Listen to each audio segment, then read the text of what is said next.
Immortus e Kang travam uma guerra por conta de Rick Jones, que agora possui o poder do destino. O que será que vai acontecer com o universo e com as linhas temporais alternativas do universo Marvel? Um grupo novo de Vingadores adentra a batalha e ninguém sabe quem é quem ali, mas todos lutam em prol de seu amigo. É isso que nós vamos ver hoje em House Files. Então, toca a bagaça.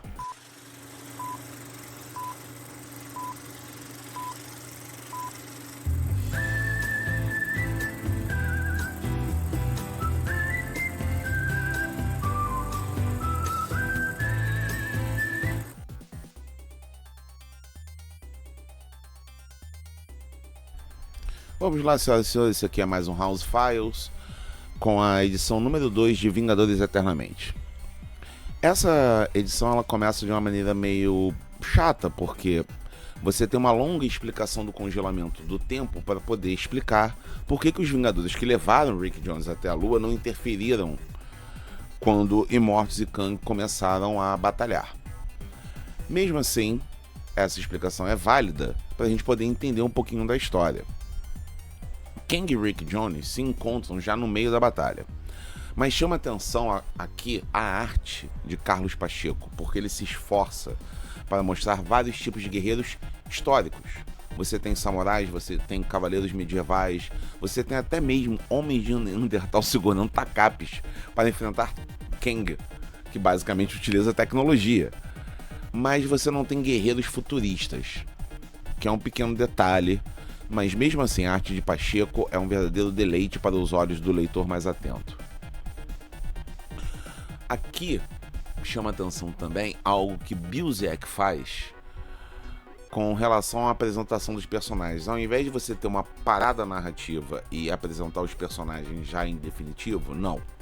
Busiek começa a apresentá-los durante a ação. Então você tem um Capitão América que não consegue liderar os Vingadores, sendo que ele foi um dos maiores líderes dos Vingadores ao longo da história, menos em alguns poucos momentos. Note-se também que esse Capitão América ele é hesitante. Vespa rapidamente assume a liderança.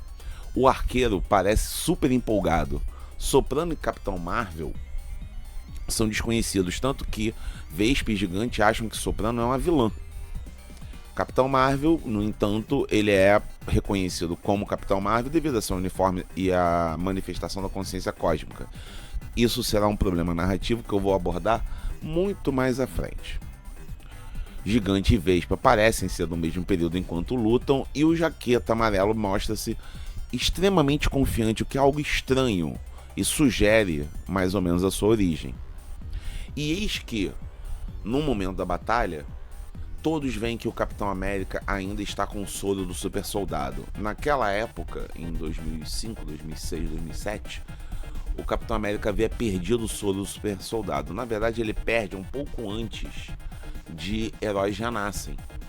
E quando ele retorna já na versão de Mark Waid, ele retorna sem o soro, mas ainda com seu corpo atlético, né? Uma vez tomado bomba, você tomou bomba e continua com alguma coisa. Algo que chama atenção também nos diálogos entre Immortus e Kang é que Kang costuma chamar Immortus de acadêmico, um estudioso do tempo. E os acadêmicos, eles são observadores, eles não são caras de ação. Enquanto Kang, ou conquistador, enquanto guerreiro, seria um cara de ação. E talvez esse seja o motivo de Kang não querer se tornar Immortus. Ou admitir que está ficando velho. No momento mais crítico da batalha, em que Immortus consegue reduzir a bolha cronológica que Kang formara, Rick Jones manifesta a força de destino, quase como um deus ex machina, que é aquela intervenção divina que resolve um problema, causando uma parada na batalha e Immortus acaba se retirando. Libra surge e, com a situação mais calma, se apresentam os Vingadores, mostrando que eles deveriam ser retirados, mostrando que todos eles foram retirados em diversos períodos históricos da cronologia do próprio grupo. Busiek, nesse momento, oferece mais uma pista sobre o Capitão América, que deve ser o foco aqui, porque ele não está liderando. O Capitão América havia conversado com o Homem de Ferro, porque ele desconhecia o Libra, mas sabia que Libra era um vilão, o que faz com que Vespa e Gigante se assustem. Libra vai se apresentando enquanto escolta o grupo para fora do fluxo temporal. Mais uma oportunidade para Busiek mostrar o seu profundo conhecimento da cronologia da Marvel, contando a história de Libra por meio de inúmeras edições, porque vai dos anos 60 até meados dos anos 80, e há um pulo, tá? Que é um pulo bem interessante, porque Busiek propositalmente vai ignorar o fato de que Libra foi um herói e que se uniu à força-tarefa do Homem de Ferro.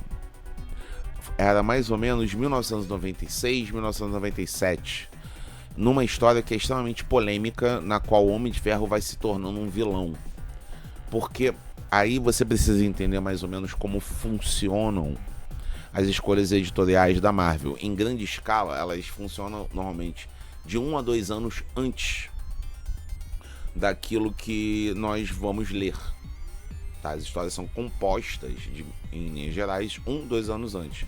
Então, quando houve a explicação de que você teria Massacre Marvel e depois Heróis Renascem, os autores que estavam nas revistas regulares, uma delas Força Tarefa, que tem até um desenho animado na Disney Plus. Disney Plus, patrocina nós, Jardim de Nepente, tamo junto. Como eles tinham que terminar suas histórias, eles queriam bolar uma história extremamente complexa, em que Tony Stark se viraria um vilão e um Tony Stark adolescente se tornaria um novo Homem de Ferro, como se fosse uma espécie de renovação, né? Às vezes uma coisa escrota como um massacre, ela pode vir para o bem. Também somos apresentados ao momento em que cada membro extraído do fluxo temporal pertence, né? E aí Busiek escolhe lidar com diversos problemas da Marvel, ressaltando assim o valor trágico dos heróis da Marvel, fazendo com que eles sempre lutem contra o seu próprio destino, que é algo extremamente interessante. Então nós temos o Jaqueta Amarela. O Jaqueta Amarela, ele vem de um momento no tempo em que ele iria se casar com Janet Van Dyne, a Vespa, que na verdade se remete a Vingadores 60 de janeiro de 1969, uma história que tem argumento de Roy Thomas e John Buscema. Mas, como nós temos uma Vespa e um Gigante do Futuro, nós temos de lembrar que em Vingadores 213 de novembro de 81, uma história de Jim Shooter e Bob Hall, o próprio Jaqueta Amarela agride sua esposa, em que ele queria tematizar a questão da agressão doméstica. Ele acaba sendo expulso dos Vingadores, se separa de Janet e passa vários anos até conseguir se reequilibrar. Era quase como um Jaqueta Amarela num surto psicótico. Como eu disse anteriormente, Soprano e Capitão Marvel são do futuro, mas de dois pontos distintos no futuro que não cabem explicar agora. O Arqueiro, ele não é o Gavião Arqueiro, tampouco é o Golias. É uma fase de transição de Clint Barton, que remete a Vingadores 99, de maio de 72, cuja história tem o argumento de Roy Thomas e desenhos de Barry Windsor Smith. Para quem não sabe, Barry Windsor Smith é o criador da lendária história de Arma X. Essa história narra como o Arqueiro conseguiu encontrar um Hércules desmemoriado num circo e está trazendo de volta para a Mansão dos Vingadores, coisa que Clint Barton não queria voltar, pois se sentia atraído durante a Guerra Kree-Skrull. E ele estava sem os poderes, então ele estava usando realmente um arco e flecha oriundo de um circo. E a cereja do bolo, Capitão América.